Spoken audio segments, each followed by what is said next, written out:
Oh, hey there. You like true crime stories, right? Yeah, I know, who doesn't? But I gotta admit, after a while all those stories of murder and heartache, well, they tend to go straight to my hips. So that's why I, Leroy Luna, have created a podcast called Excuse Me, That's Illegal, where we'll take a hardcore look at some softcore crimes. No TED Talks on Bundy here. The letters BTK won't be coming from these lips. Unless he had a brother that used to steal library books. Suppose I'd be willing to go balls deep into that one if that were the case. Anyways, you'll hear stories such as the Mad Pooper, a female jogger who wreaked havoc in a Colorado Springs neighborhood, using one family's front yard as her own personal dumping grounds.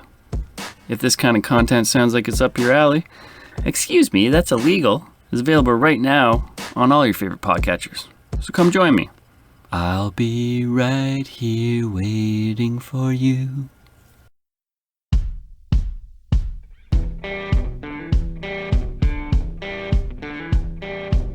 I'm Brett.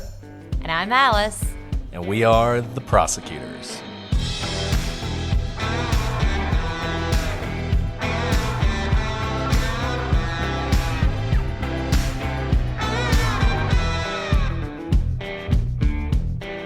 Today on the Prosecutors, they call them square groupers, and they are the most valuable catch a fisherman can pull into his boat.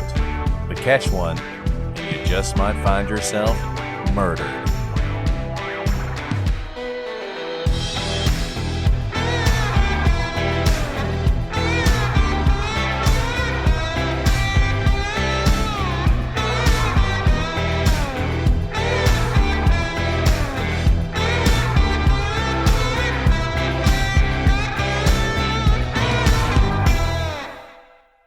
Hello, everybody, and welcome to this episode of The Prosecutors. I'm Brett, and I'm joined, as always, by my effervescent co-host, Alice.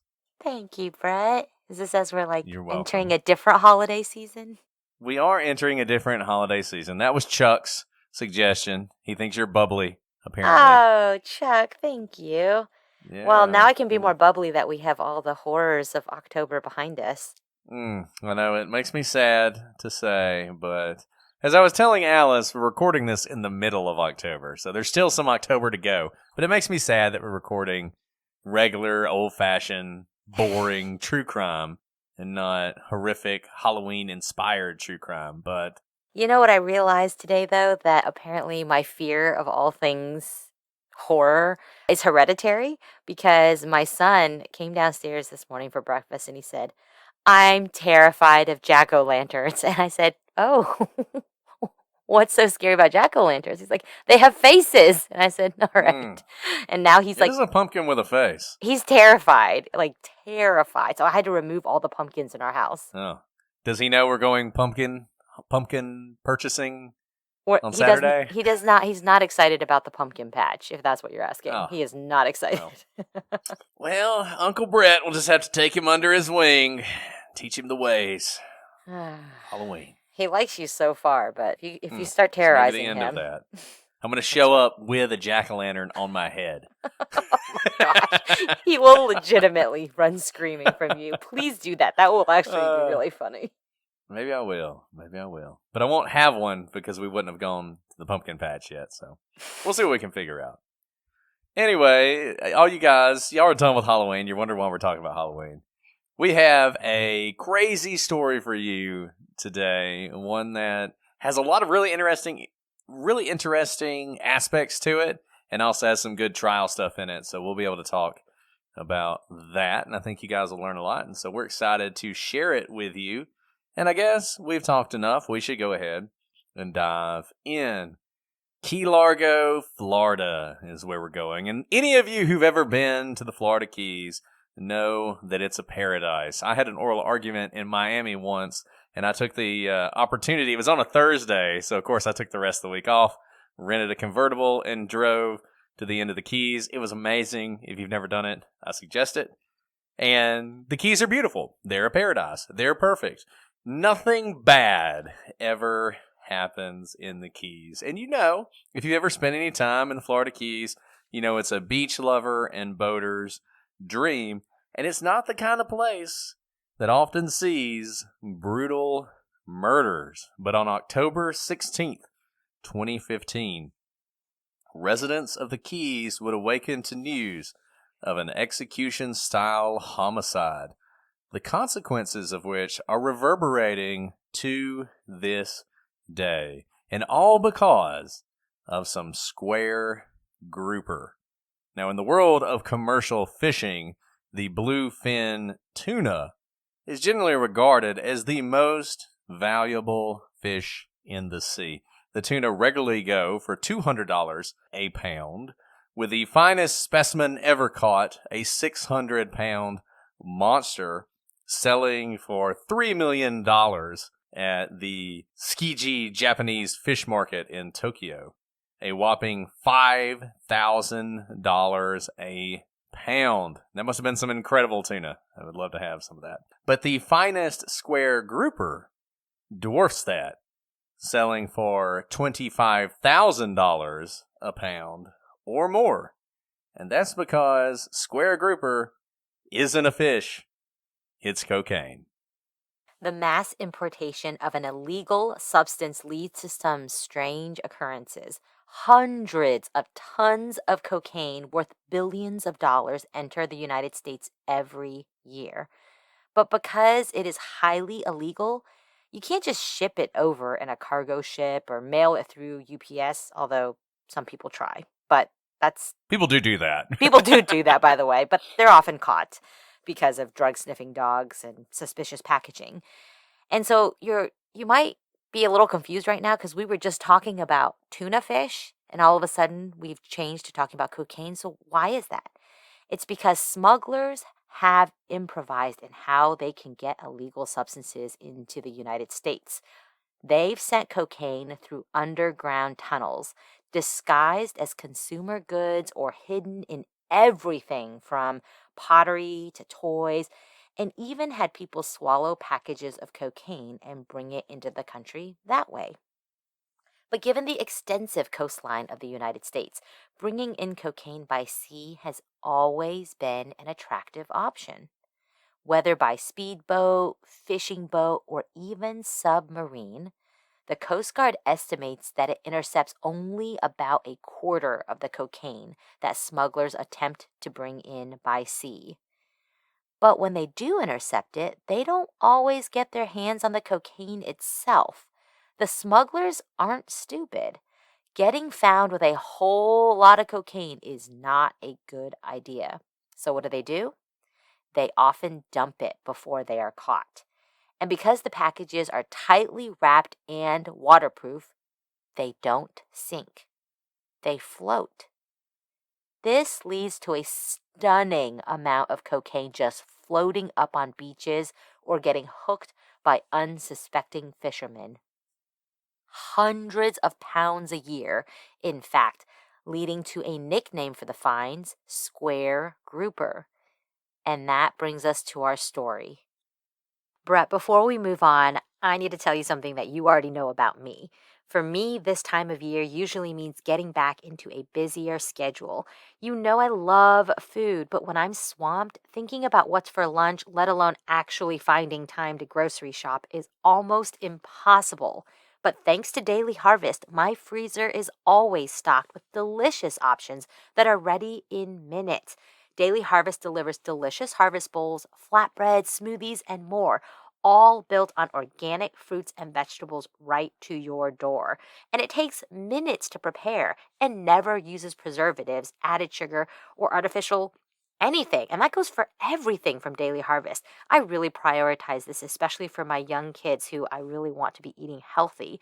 And they and I absolutely love the broccoli cheese harvest bowl. I recently ate it in the car on the way to a meeting with an agent, and it was so good and filling. It is the perfect comfort food on chilly fall days and ready in minutes.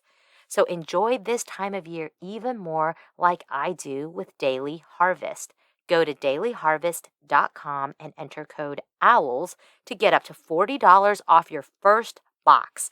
That's code OWLS for up to $40 off your first box at dailyharvest.com. dailyharvest.com. Now, Alice, have you ever seen The Legend of Cocaine Island? I have not. Have you, Brett? Well, I highly recommend that you and everyone who's listening to this podcast, if you get the opportunity to listen to or to watch The Legend of Cocaine Island on Netflix, you absolutely should. It's one of the best documentaries I've ever seen. Oh, wait. No, let me change my answer. I've absolutely watched it. I didn't know that's what it was called because it was so riveting. I think you told me to watch it, and I think I stayed up did. all night to watch it one night, and it was insane. Oh, it's incredible. I am definitely what's the word I'm looking for? An evangelist. Evangelist. I'm an evangelist. Yes. Thank you, Alice. An evangelist for Cocaine Island. It is incredible. This is worth evangelizing about because I remember you mentioned it to me and I was like, that premise is incredible. I have to watch it. So I stayed up till like 3 a.m. that night to watch it, and it will not disappoint y'all. And basically, it's about what we're talking about. It's about somebody who finds one of these packages of cocaine and then he buries it because he doesn't like the police. And he doesn't want to tell the police. So he buries it. And then years later, he's sitting around a campfire with this guy in Florida smoking marijuana, and he tells this story about burying millions of dollars worth of cocaine on this island. And so this guy, who's never done anything illegal in his life other than smoke marijuana, decides he's going to go find this cocaine. And that's what's called The Legend of Cocaine Island. And the documentary is so well done, and it's crazy. And absolutely, if you have Netflix and you haven't seen it, go check it out. You will love it. And The Legend of Cocaine Island has a happier ending than the case we are going to talk about today. And that brings us to Carlos Ortiz. Now, Carlos was the kind of friendly, jovial guy who makes the perfect barber. You know, the kind of guy you want to go to his barbershop and sit down and, you know, he's cutting your hair and you're talking about everything, and it's the kind of place you want to come back to and you never want to leave. And he was working on being the perfect tattoo artist. Being a barber, being a tattoo artist, sort of working with people, kind of have a lot in common. And he wanted to do both. And in 2015, things were going his way. Now, he had struggled with drug abuse, and he had a lengthy criminal rap sheet, but he was trying to leave that life behind. He was building this new business. He had this barbershop going. He wanted to add in the tattoo parlor and really sort of start his life over. And it wasn't just his professional life that he was working on. He also had a new relationship that he was working on with a woman named Tara Rosado. Tara was recently divorced, and she had 3 kids, 8-year-old Noah, 4-year-old Martha, and 3-year-old Michael. And you could imagine that might, it might keep a young single guy from wanting to necessarily get involved in a relationship with her, but that wasn't the way Carlos looked at it. None of that dissuaded him. He was head over heels with Tara, and he loved her kids too, and soon he and Tara had moved in together. They even had a new pit bull puppy. Everything was coming together. Everything was going their way. But that all came crashing down when a local fisherman named Jeremy McCauley reeled in a square grouper. So let's talk about the timeline in this case. So it's June 2015, and that's when Jeremy McCauley, who was a fisherman on a boat called the Seahorse, is out on a routine fishing trip. Those of you who've been to the Keys, if you've ever spent any time on the water, this is something people do. You got some guys who got a boat. They got some people they've hired to kind of work as a hand. And then there's all these tourists coming in and out who are renting the boats out, going out on charters, going fishing, and that's a great way to make money in these kind of places. And I have friends who do this, and they love it because they love the water and they love fishing, and it's an opportunity to do what you love and make money at the same time.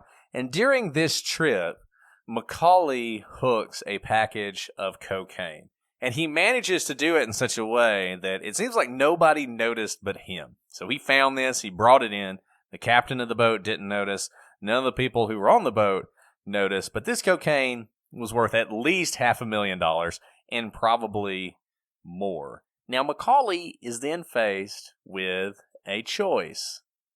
Like most illegal catches, whether it's a square grouper or some tropical endangered fish.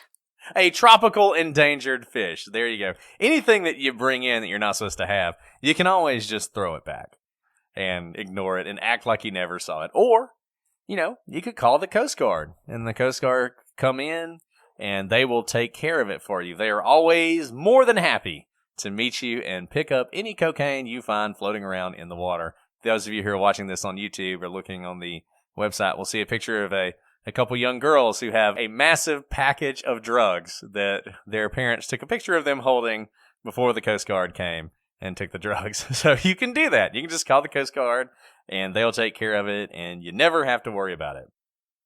But you have to imagine standing there on that boat, working a hard day's work for not that much money, with $500,000 at least sitting at his feet. Macaulay thought of everything he could do with that money. So he decided to choose option 3. He decided to enter the drug business. Now, of course, Macaulay was a fisherman, not a drug dealer. He was going to need help if he was going to enter this new business. So he reached out to an old friend of his who knew something about drugs, even if this friend was trying to go the straight life, and that was Carlos Ortiz. He also reached out to 2 other men who he knew had connections to the underworld, Adrian and Christian Demblins. And we talked about this in some of our other cases, You don't just find a package of cocaine and then go sell it out on the street corner or at the local farmer's market, That's just not how it works. You got to find somebody who knows what they're doing.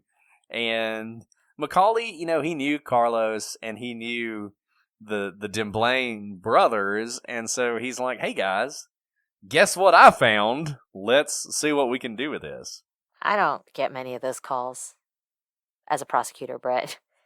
No, nobody's ever called me and asked me if I knew where to offload $500,000 worth of cocaine. So. No, not me.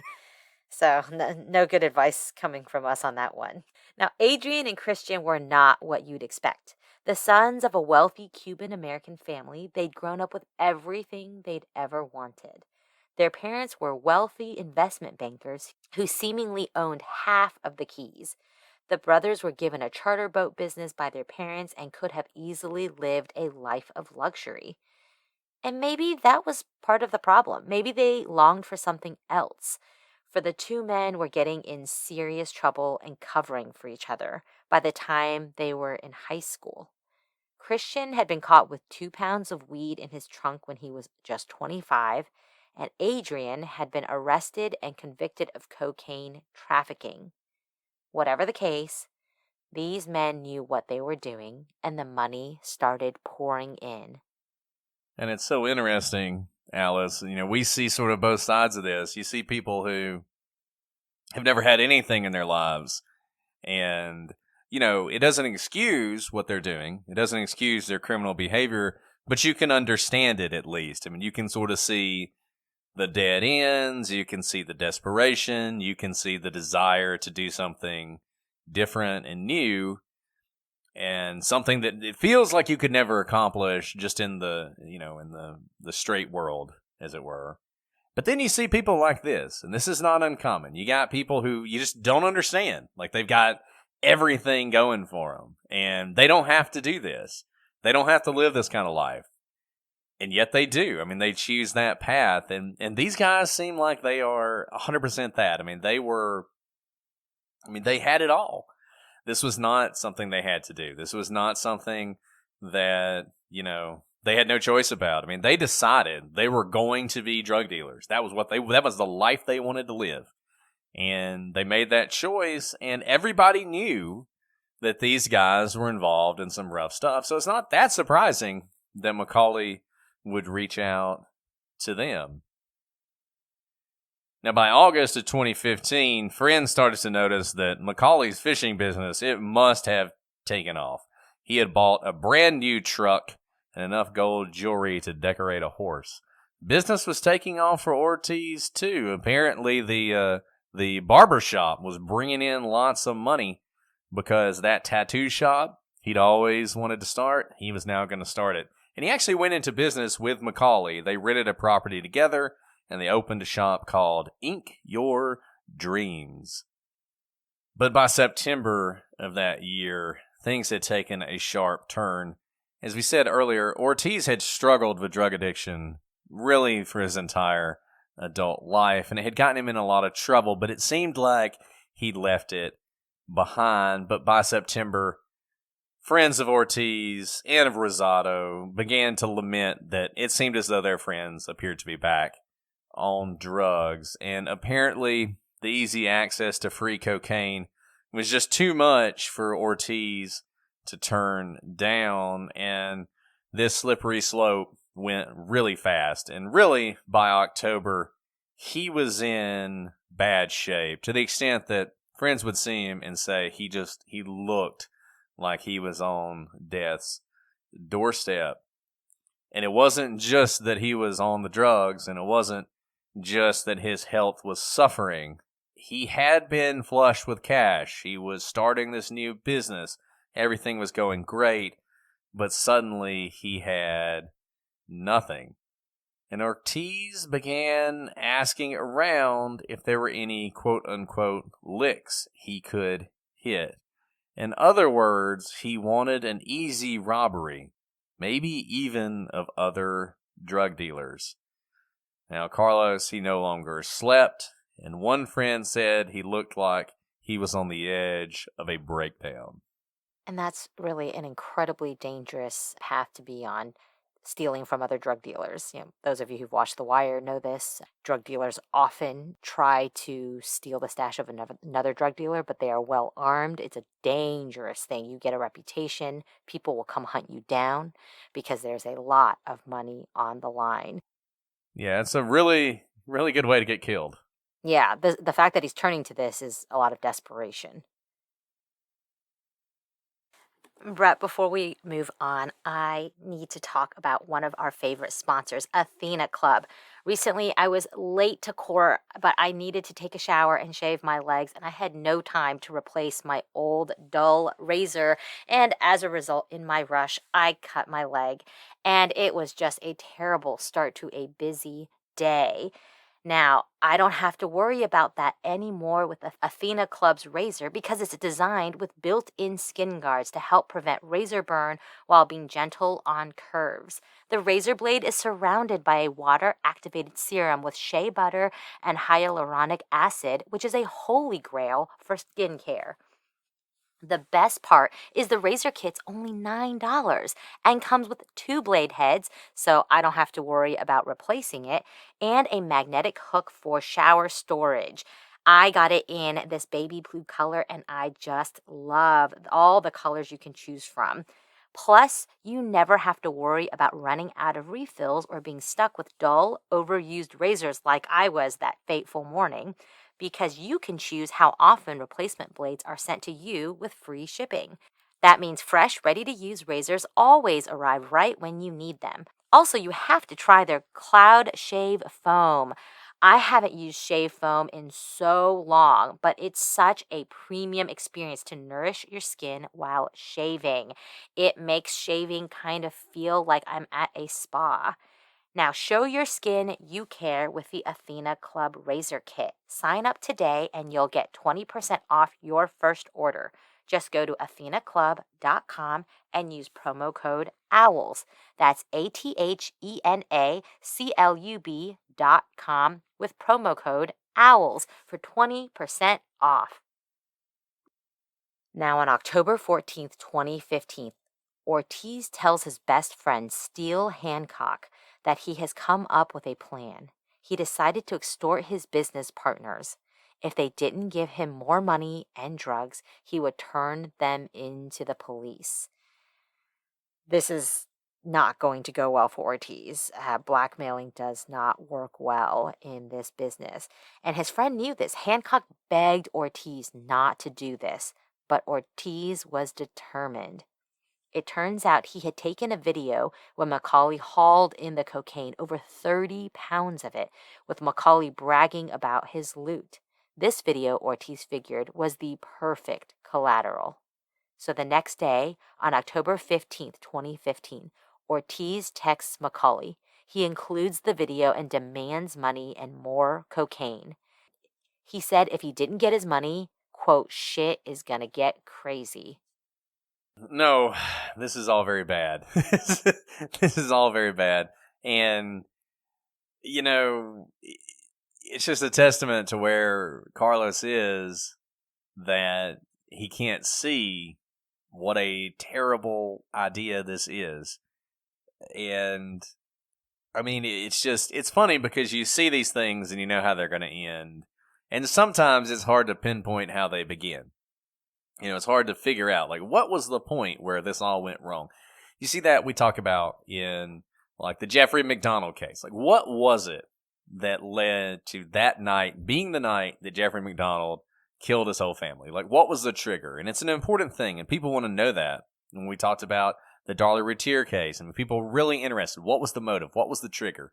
What made her do what she did? In this case, obviously, there's no mystery. I mean, you can see this coming a mile away. It's like Carlos is standing across some railroad tracks, just waiting to get run over.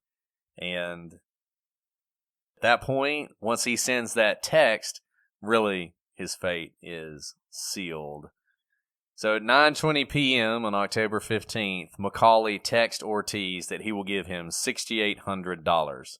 In that text, he includes a picture of a stack of $100 bills. It turns out later there's really only one $100 bill. Everything under the other 100 is like a couple 20s or whatever. But he makes it look like he's got the money to cover this. And Ortiz, Carlos, he tells him to meet him at his house, which, as we said before, was also Tara Rosado's house.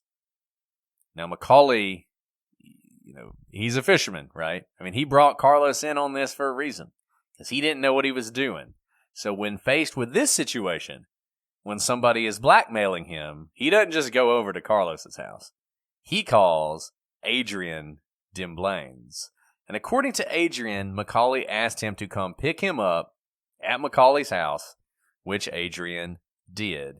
Adrian saw Macaulay load a Colt 45, which didn't bother him, as he often carried a firearm as well when taking part in drug transactions. And this is actually really common, that drug dealers are almost always armed. And so this is not surprising, and it rings true that Adrian would say that. That just wouldn't bother him that much. That of course he's going to take a gun with him. Adrian stops by one of his customers' houses, and he actually gives her $100 to borrow her vehicle. It will turn out later it wasn't just cash. He also gave her some drugs. She was one of his customers, and she was a pretty bad addict. Now, this is the first time Adrian's story might make you question what's going on here. If they're just going over to talk to Carlos, or if they're just going over to give him some money, no big deal, just giving my friend a ride, why does he go pick up somebody else's car to do that? It makes you think he doesn't want his vehicle seen at Carlos's house. Just a pro tip, if someone who you know to be in the illegal drug business asks you to borrow your car in exchange for money, don't do it. It's a good pro tip. I back that up. And by the way, we see this a lot. That's not a joke. We see this almost always when someone gets pulled over with something they shouldn't have, like illegal guns, stolen guns, drugs. They're usually not in their car because they recognize that their car can be traced back to them. It is almost always, this can't be my stuff because it's someone else's car. 10:30 that night, the two men pull into Ortiz's driveway. Home security video caught the SUV arrive. One man resembling Adrian sat in the driver's seat, while another, who appeared to be Macaulay, walked into the house. A few minutes later, Adrian heard gunshots. Adrian jumped out of his vehicle and drew his gun, but it was Macaulay who emerged from the house. The two men went back into the house, and Adrian saw Ortiz and Rosado dead on the floor. Both had been shot execution style. Macaulay grabbed Ortiz's iPhone, and the two men got out of the house. Macaulay assumed that the incriminating texts were on the iPhone, but he would prove to be wrong. When the police arrived, they would find the texts on Rosado's phone, which Macaulay had not grabbed. Meanwhile, Rosado's children, remember, she had 3 children, were in the next room. The 3 went into their mother's room and found both their mother and Ortiz dead. While their dog wandered around tracking blood across the room, they sat on the floor crying for hours. This is just devastating. Eventually, they drew 2 tombstones on a piece of paper with crayons and wrote, "Rest in peace, Mom and Carlos." 8-year-old Noah decided they needed to find a new place to live, and he led the other girls out into the rain. A neighbor would find them walking down the road, and that's when the police were called. Oh, that's so sad. Yeah, I mean, yeah, and that's definitely wanted to talk about this because it's sort of a, part of this you forget about it. There are more victims than just Carlos and Tara, and I mean, just awful. It's hard. In one way, it's kind of the way kids think, right? I mean, Right. the 8-year-old's like, well, I guess we need to find a new place to live now because, Mom's been shot and so is Carlos. And they just head off to find a new place to live. And then the parents find them. And I'm not exactly sure what ended up happening to the kids, but I think the one blessing in all of this, and we're actually going to talk about this more later, is that the kids were not harmed. But oh gosh, to be in the house and just next door is I'm not going to say we haven't seen that before, but there's just kind of an added layer of sadness to the case. Yeah. And so,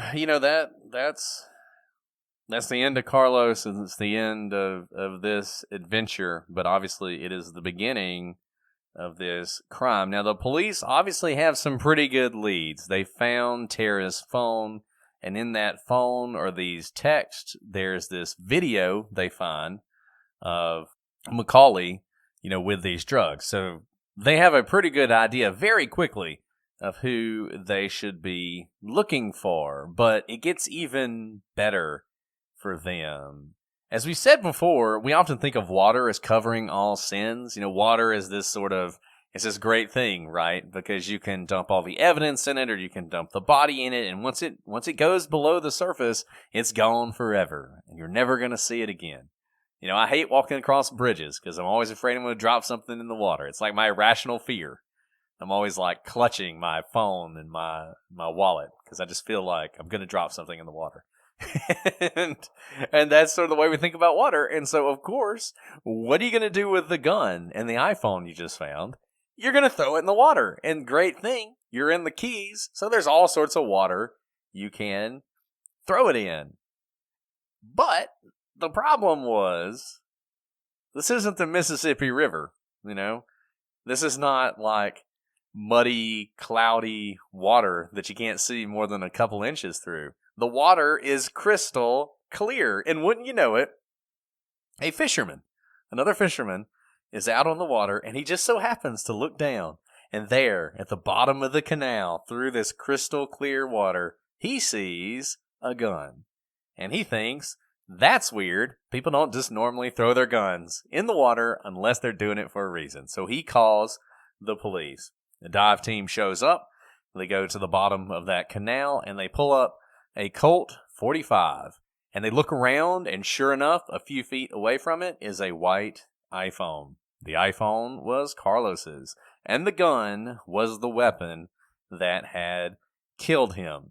The iPhone included a text from Macaulay that he was on his way to Ortiz's house.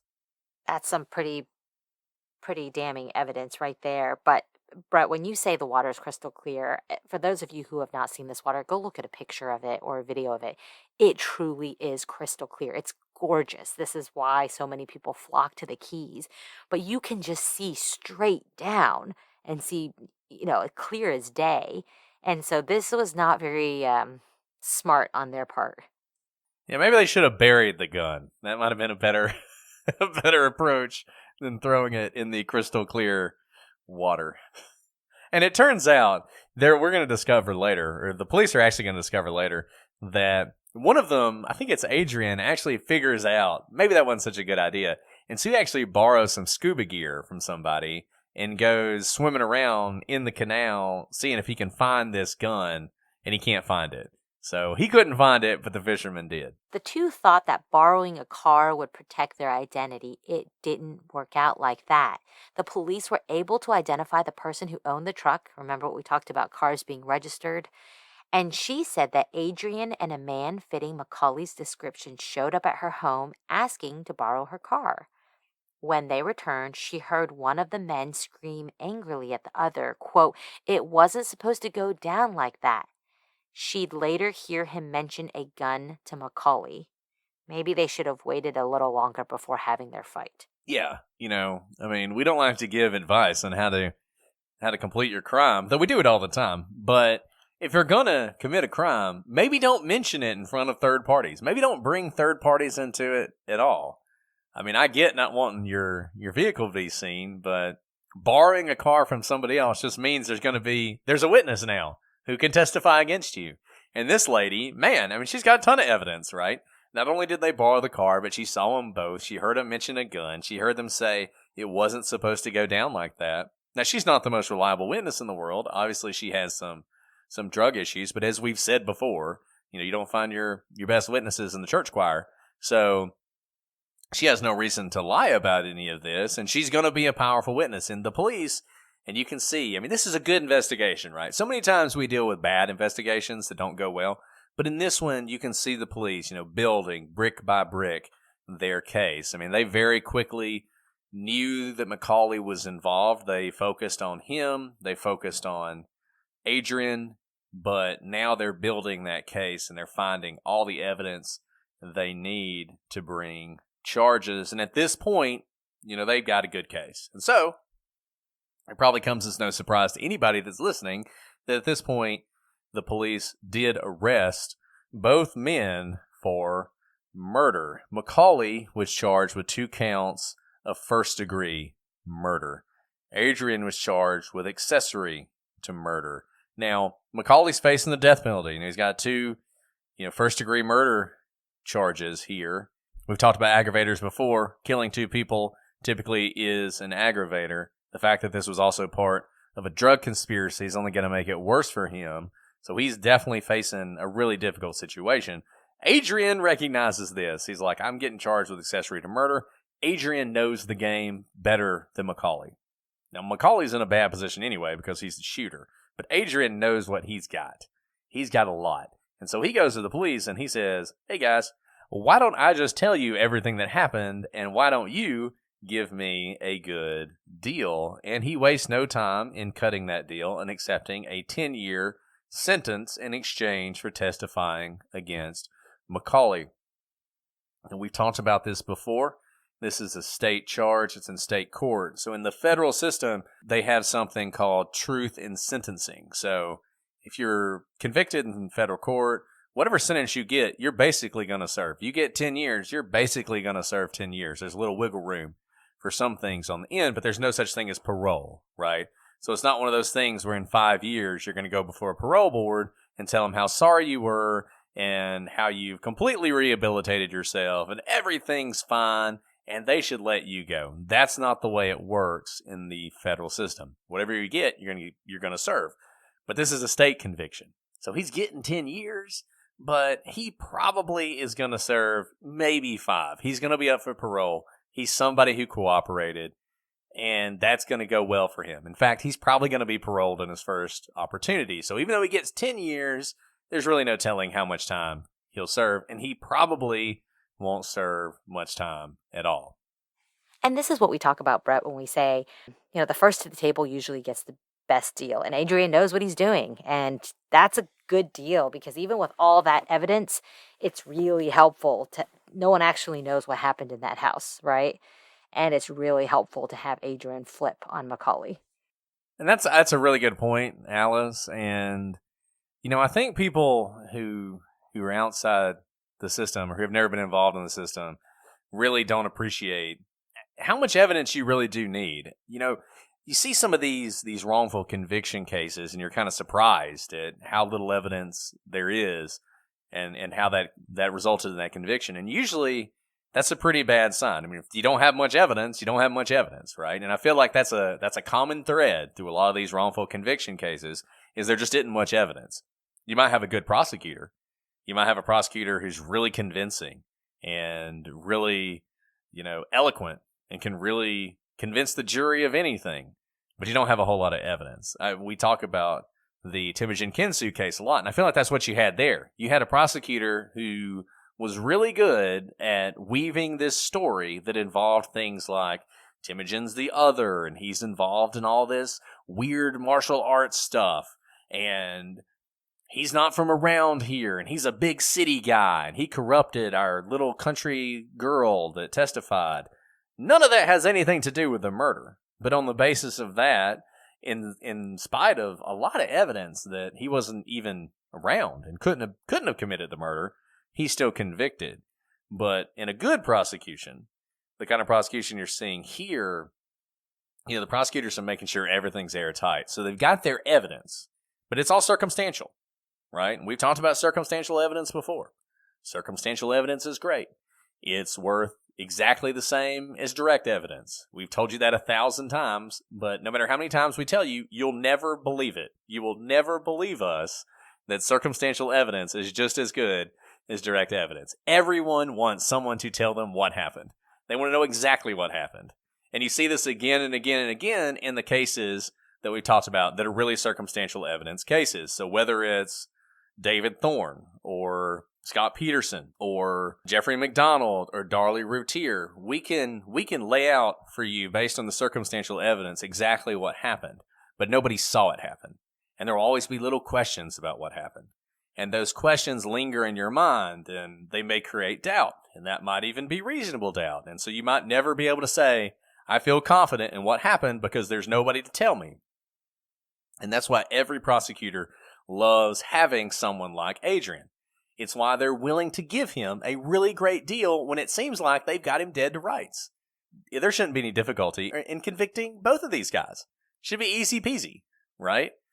Just show up and, the gun and the iPhone and the text messages and the lady who let him borrow the car and the surveillance video of the car. You've got him dead to rights. But when you have the opportunity to have this witness get on the stand and say, he did it, I know he did it because I watched him walk in with a gun, I heard the gunshots. I went inside. They were dead. He did it.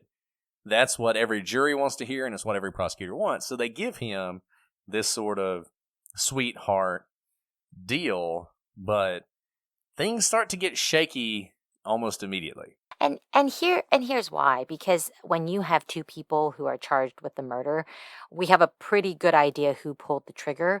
But if you were in trial with two people who were there and you don't know exactly who pulled the trigger, you just point the finger at each other and create enough doubt that it's not clear who actually did the killing. Both of you could kind of use the same defense of, I didn't know what was going to happen. It was him. And all you have to do, remember, is to create enough doubt. And that's why Adrian is such a powerful witness for the prosecution.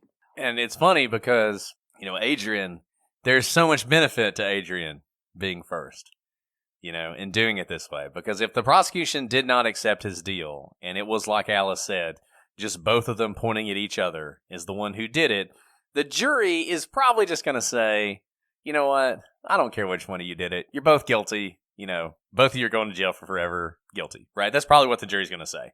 Oh, you want us to figure out which one of you drug dealing, criminals killed these people? Drug dealing fishermen. Yeah, exactly. I'm not going to worry about this. You're both guilty. Go away. Adrian, though, by turning state's evidence, doesn't have to worry about that. Even if Macaulay points the finger at him, even if he says it was that guy all along, he did it, right? He's now on the state's team. So even if Macaulay is successful, let's say Macaulay is acquitted, Adrian's already got his deal. He's got his 10 years. So he's in a really good position, and any good defense attorney obviously is going to point that out. And in the trial that's going to happen in this case, the defense attorney, it does point that out. Did you get this deal? Didn't it mean you're not going to serve much time? Don't you expect to be paroled? These are all questions he's going to ask because he's trying to tear down that credibility. He's trying to prove that he's lying. We saw this in the David Thorne case, the Murder and Alliance case, where you've got a guy who's saying, yeah, I did it. I killed the person, but that guy paid me to do it.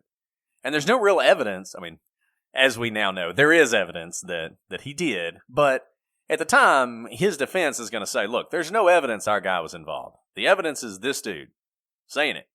He's up on the stand saying that he got paid to do this, but there's no real evidence it happened. Well, why is he saying that? Because he doesn't want to get the death penalty. He wants to have an opportunity to get out of jail one day. So, in that case, you got a guy who admits to cutting a mother of five's throat with a knife, viciously murdering her, a guy who in any other circumstance would definitely be facing the death penalty. And yet, because he's willing to admit it, not only does he not get the death penalty, but he gets 30 years to life. And look, 30 years is a long time, but it's a lot less time than life without parole. And it's a lot better than the death penalty. And that's powerful incentive to lie. And any good defense attorney is going to say, look, he's lying to save his own life. He's not telling the truth. He's lying. Now, in this case, what you have, because this is not a murder for hire situation, you have all this corroborating evidence. You've got the gun, and you've got the text messages. And that makes the hill that the defense attorney has to climb much more difficult. Because, okay, you say that. You say that he's lying, but how do you explain this, right? And that makes it a much more difficult situation for Macaulay.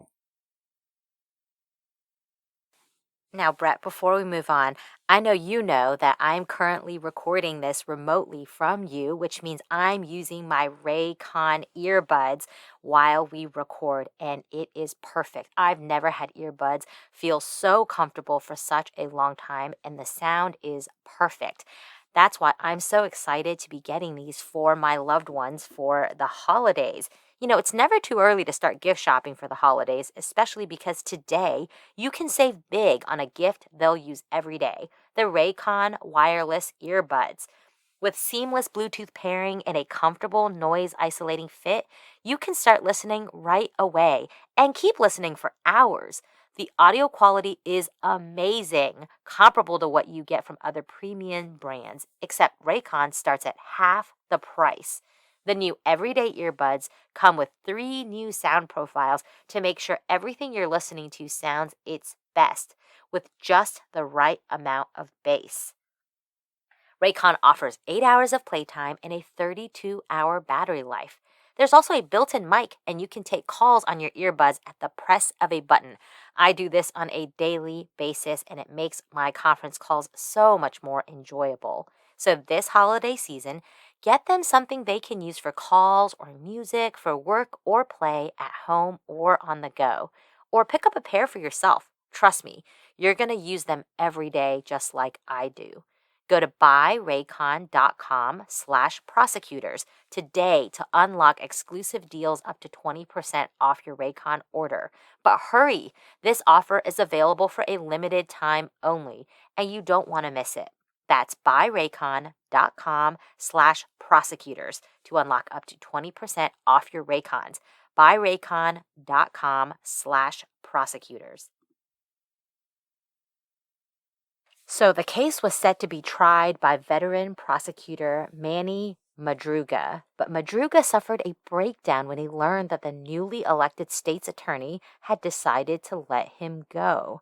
It was so bad that Madruga would take his own life tragically, and that threw the case into turmoil, particularly since the attorney that replaced Madruga had been in talks to represent Macaulay, leading to a conflict of interest here. Now, the state attorney general was forced to step in and appoint a special prosecutor to handle the case. And you might be asking yourself, well, what's the big deal? Prosecutor is a prosecutor is a prosecutor. And, I mean, that's true to a certain extent. right? But think about this. Think about how well Manny Madruga probably knew this case. He probably knew it backwards and forwards. He was getting ready to try it. He'd read every piece of paper. He talked to every witness. And he knew those witnesses. He had developed a rapport with those witnesses. He was comfortable with them. They were comfortable with him. He knew the police officers. He knew which ones were really good at their jobs and which ones maybe weren't. He knew which ones he could trust completely and which ones he might, need to question a little bit more. He'd been there for the grand jury. He'd been there for the indictment. He knew everything about this case. And all of a sudden, he's gone. He's gone and he's died. And now you're having to bring somebody else in who's not from the community, who doesn't know the facts, who doesn't know the case, and they're going to come in, and every prosecutor wants to win, obviously. But Manny, there's a tomorrow for him too, right? There's the after the case for him. So he's going to be practicing in front of these judges for the rest of his career. He's going to be in that community for the rest of his career. He's going to be more constrained, maybe, in some of the things he does than somebody who you bring in for this really big, really explosive, really dramatic, really press-heavy case. They're going to come in, and this is like their all-star game, right? They're coming in, and they really want to win because they get to win and then leave. And they get to take that victory with them back to wherever they were. And I'm saying all this because you're going to see this actually becomes important. And the approach that the prosecution takes to this case becomes important. And I want you to think about, as we get into the case and into the trial some, I want you to think about the things that the prosecution decides to do. And whether or not, if Manny Madruga had tried that case, whether he would have made some of the decisions that the prosecution is going to make in this case. And I think he won't. This case probably seems very straightforward to you. You think, what are you talking about? This should be a slam dunk. Shouldn't we just move on to they were convicted and be done with it? But actually, there's much more to this case. We're going to go ahead and stop here, and we'll pick up the case next week. And we'll talk about this, how this case became, this very simple, straightforward case became really complicated, really fast. And it's going to bring in all sorts of things that you see sometimes, but you're going to see them all in one case. We're going to have an informant in this case. We're going to have a jailhouse informant in this case, which we've talked about before, how problematic jailhouse informants are. But this guy is different from really every other jailhouse informant I've ever seen. He is completely different, and it's really interesting, and it makes you wonder whether or not maybe you can trust him. We're also going to talk about hearsay. We're going to talk about hearsay a lot. You guys are going to learn a lot about hearsay in the next episode. So this is going to be a nerd-heavy episode. So if you've heard of hearsay, I'm sure you have. We're going to teach you all about hearsay in the next case.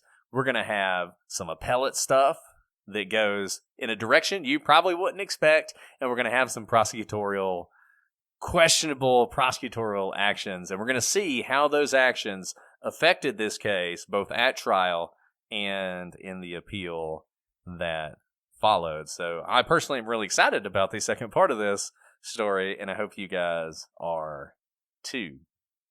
As always, you guys know how to get in touch with us. prosecutorspod@gmail.com, @prosecutorspod for Twitter, Instagram, Facebook, all the social medias.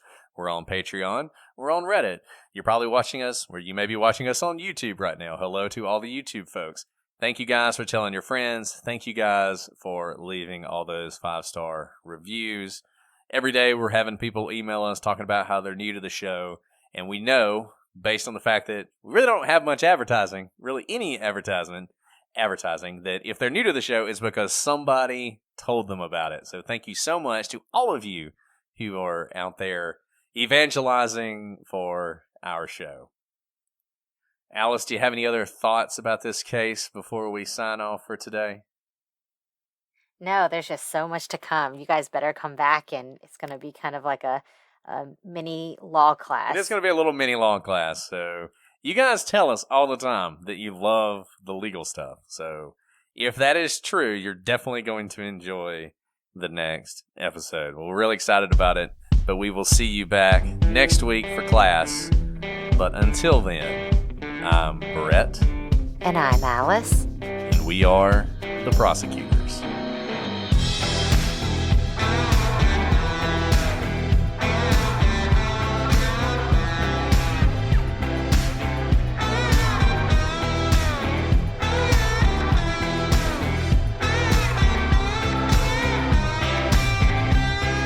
Awesome. Sound bubbles.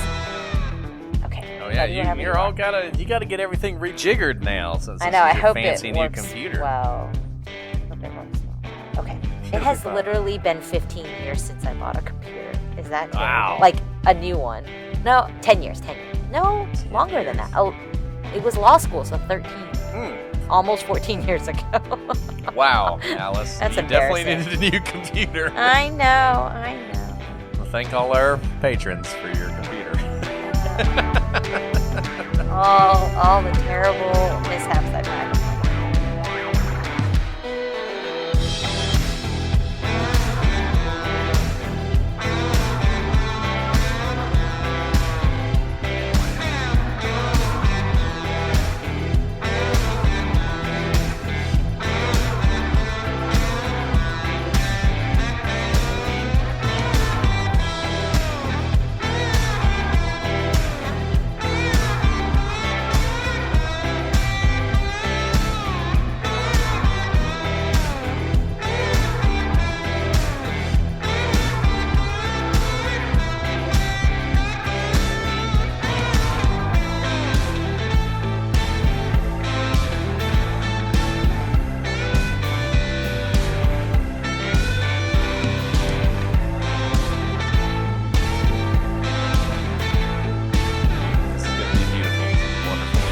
Fantastic. I can't wait. Can't wait to hear your new audio. Hopefully it works out.